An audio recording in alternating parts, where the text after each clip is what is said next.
Are you intimidated by the thought of accumulating your first $1 million? When starting from nothing, it can seem nearly impossible to reach the $1 million threshold. Never mind exceed that and achieve the following million. You might have heard the saying, the first million is the hardest, but is there any truth to this?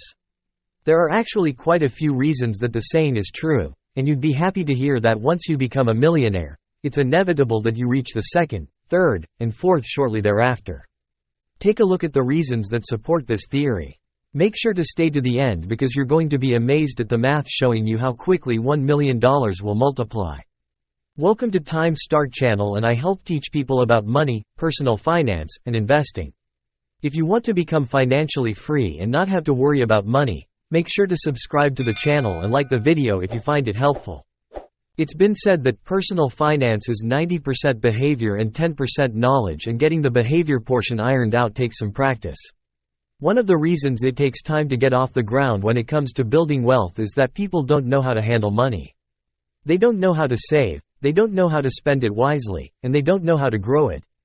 People remain poor partly due to the fact that they have poor financial habits, and breaking them takes time and practice. Millionaires, on the other hand, know how to handle money. They know how to save and they know how to invest. They might be great with money now, but surely it wasn't always the case, and it took them time to figure things out too. The excellent spending and saving habits they developed continue to benefit them after they cross the millionaire threshold. They're dedicated, responsible, and they know the value of a dollar. Once you develop good habits with money, you begin to make great strides. When you're first starting to save and invest, you're probably fearful of the possibility of losing money. What if the stock market goes down? What if real estate prices soften? What if I buy at the top of the market? The possibility of losing money can be crippling when it's basically all you have. These are understandable concerns because you have almost no cushion when compared to someone who has already been in the market for a very long time. They're not concerned if the market drops 50% because they've already seen exponential growth. Wealthy people are less fearful because they have a large safety net, which allows them to be more aggressive with their investment choices. They can put their money into something with higher risk and higher reward if they want to. Even if they lose money, they're probably still going to be able to pay their bills. Someone with $5,000 or $10,000 doesn't want a chance losing it because it takes many months or even years to save up when starting with nothing.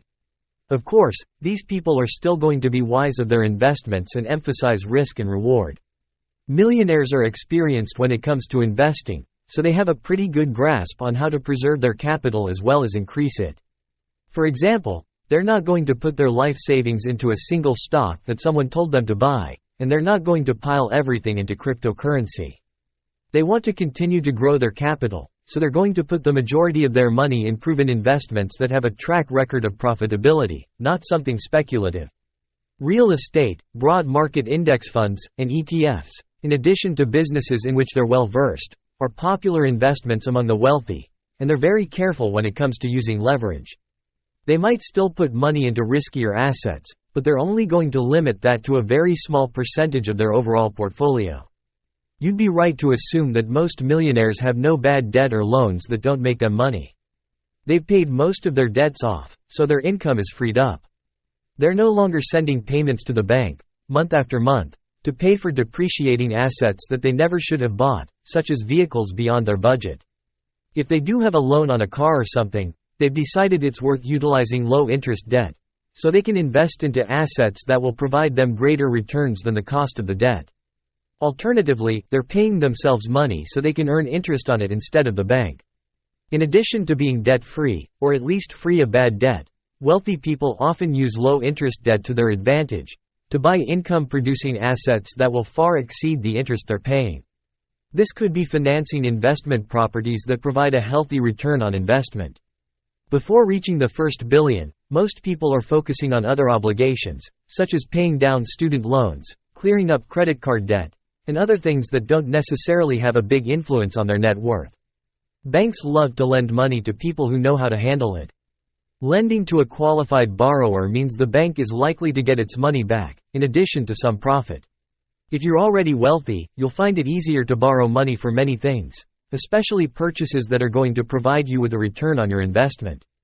Millionaires have a much easier time borrowing money to purchase a business, because they have the assets to fall back on in the event the business fails, and they have the funds needed for a down payment.